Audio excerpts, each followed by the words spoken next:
আজি আমি আলোচনা কৰিবলৈ লৈছোঁ অসমৰ ইতিহাস আৰু ভূগোলৰ বিষয়ে কেইটামান গুৰুত্বপূৰ্ণ প্ৰশ্ন।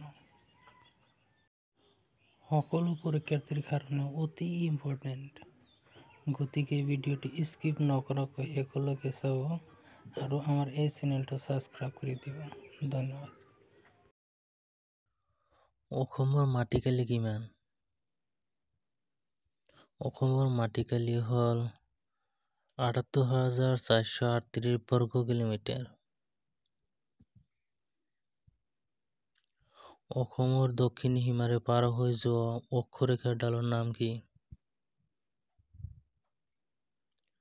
কৰ্কট ক্ৰান্তি ৰেখা।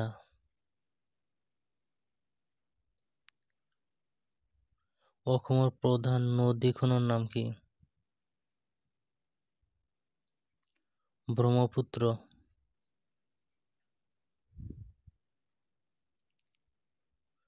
আয়তনৰ ফালৰ পৰা অসম ৰাজ্যখন ভাৰতবৰ্ষৰ কিমান ভাগ?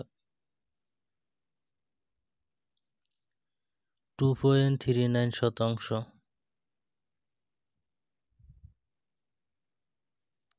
অসমৰ কোন ঠাইত গৰম পানীৰ উৎস আছে? গোলাঘাটৰ নামবৰ হাবিত। অসমত বৰ্তমান কিমানখন ৰাষ্ট্ৰীয় উদ্যান আছে? অসমত বৰ্তমান 7খন ৰাষ্ট্ৰীয় উদ্যান আছে।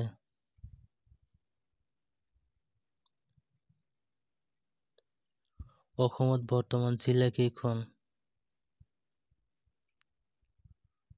অসমত বৰ্তমান 35খন জিলা আছে।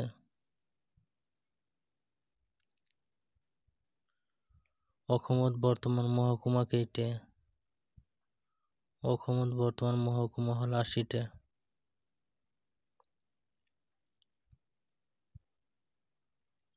অসমৰ আটাইতকৈ জনবহুল ঠাইখনৰ নাম কি? গুৱাহাটী।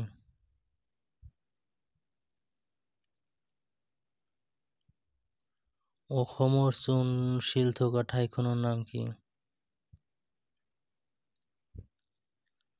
দিলাই পাহাৰ।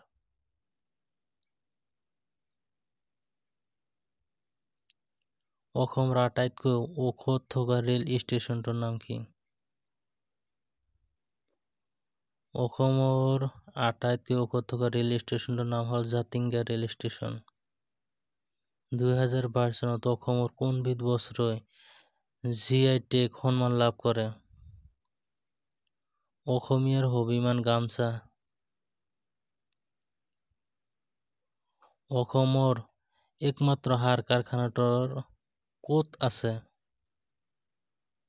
নামৰূপত। বৰাক উপত্যকাৰ সৰ্ববৃহৎ নগৰ কোনখন? শিলচৰ। অসমৰ একমাত্ৰ চিমেণ্ট কাৰখানা ক'ত অৱস্থিত? অসমৰ একমাত্ৰ চিমেণ্ট কাৰখানা বোকাজানত অৱস্থিত। কেতিয়া অসমত প্ৰথম খনিজ তেলৰ খনন কাৰ্য আৰম্ভ হৈছিল?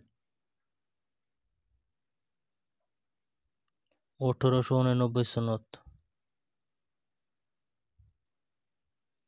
অসমলৈ আগমন ঘটা প্ৰথম জনগোষ্ঠীটোৰ নাম কি?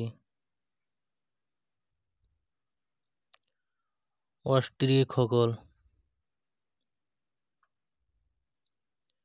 জনসংখ্যাৰ ফালৰ পৰা অসমৰ বৃহৎ জনজাতিটোৰ নাম কি? বড়োসকল। অসমৰ দ্বিতীয় বৃহৎ জনজাতিটোৰ নাম কি? অসমৰ দ্বিতীয় বৃহৎ জনজাতিটোৰ নাম হ'ল মিচিংসকল।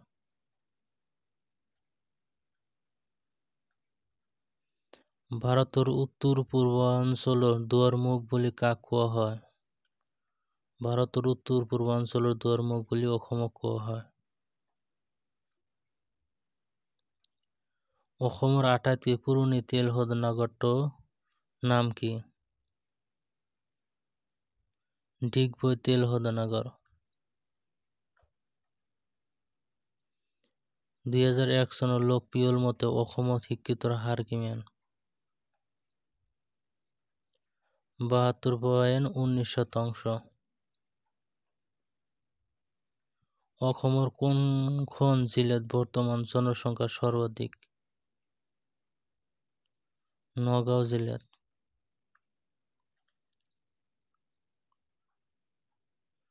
উমৰাংচু ঔদ্যোগিক নগৰখন ক'ত অৱস্থিত? উত্তৰ কাছাৰত। আয়তনৰ ক্ষেত্ৰত অসম ৰাজ্যখন ভাৰতবৰ্ষৰ কিমান ভাগ? 2.39%। আপোনালোকৰ ওচৰত এটাই ৰিকুৱেষ্ট, যাতে চেনেলটো লাইক, কমেণ্ট এণ্ড ছাবস্ক্ৰাইব কৰি সহায় সহযোগিতা কৰে যেন।